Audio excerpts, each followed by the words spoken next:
Hello, how's everyone doing? I hope everyone is doing good.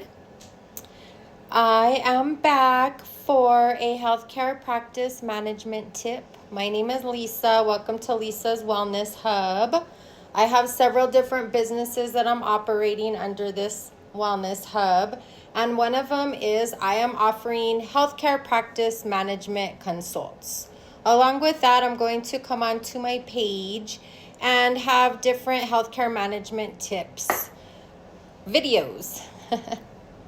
So today I wanted to talk about credentialing and contracting. Yesterday I talked a lot about EMRs, and I wanted to correct myself. I rambled on about EMR. It's actually your entire practice management system.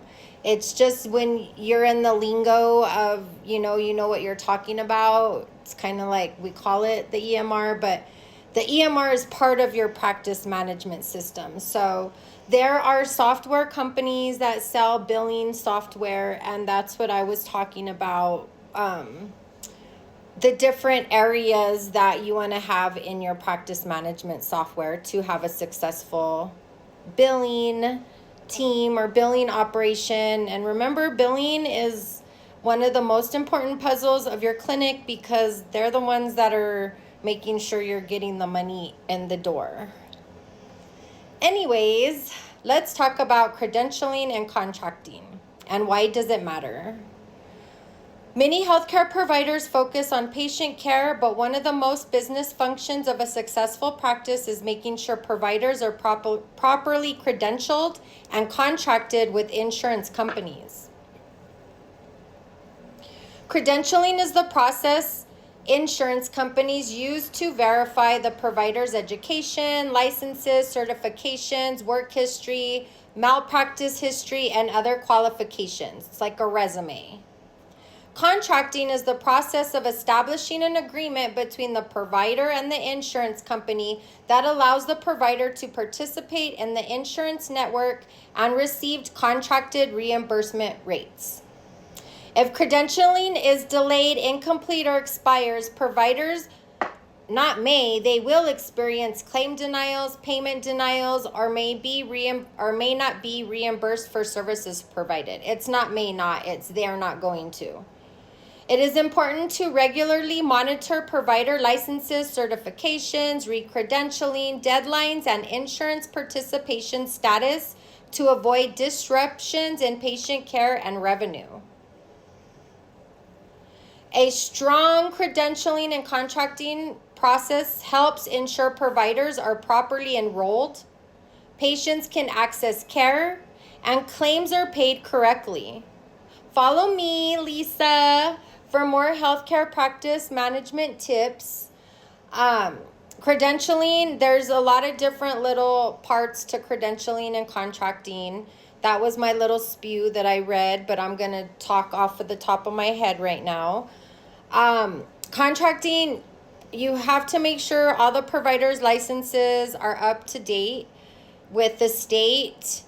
And there is a portal called CAQH, and that is where all this information is inputted. So you want to make sure if you're a provider, physician, if you have an NPI, physician assistant, nurse practitioner, MD, you want to have a CAQH, and that is basically like your resume. Every single thing about your professional career is in CAQH. So you want to make sure somebody has access to that and is constantly updating it and making sure that everything is updated, because there are insurance companies that go in there and they review that information. You do get email reminders on when stuff is about to expire, like your insurance and anything like that. So you'd have to go in and update that. If a insurance company cancels your credentialing or you don't get credentialed, a majority of the time the clinic is going to cancel the patient's appointments because you're more than likely not going to get paid. That's how important credentialing is. It has to be up to date all the time. You have to keep a very organized, structured. I used to use an Excel sheets for each provider, and then the clinic, and I used to add the dates that their permits were going to expire, their licenses. And I also have worked for laboratories, so I have experience with CLIA also. And I have experience with PACOS, which is the Medicare credentialing application, and that's very long and thorough. You want to be very accurate and have people review your work, because if you submit something that there's a mistake, it's going to take you a lot longer to fix that and actually get credentialed so you can start seeing patients. I've worked for clinics that have charged patients self-pay out of pocket. That's strictly up to the patient if you still want to see that provider if they're not credentialed with your insurance. Let me see, contracting. So after you're contracted with the insurance, then you have a contract. You make sure you read your contract. You know how contracts are. And contracts have all sorts of little clauses in there, so you want to make sure that it's not going to hurt you in the long run. And you also want to do fee schedule comparisons of different codes that you offer to be sure that you are getting the most out of your reimbursement and not cutting yourself short, because that can happen also. So having good credentialing and contracting department is essential for running a successful clinic. And that is it. Let me see if there's anything else.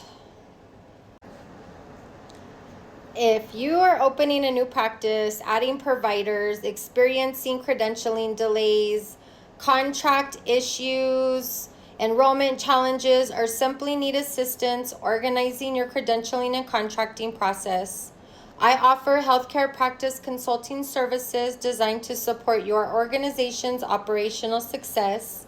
To learn more or schedule a consultation, visit www.lisaswellnesshub.com. I have virtual and local services available. I do have a Bachelor of Science in Healthcare Management and a Master of Business. Thank you very much. Message me on here or message me on my website. Thank you. Bye-bye.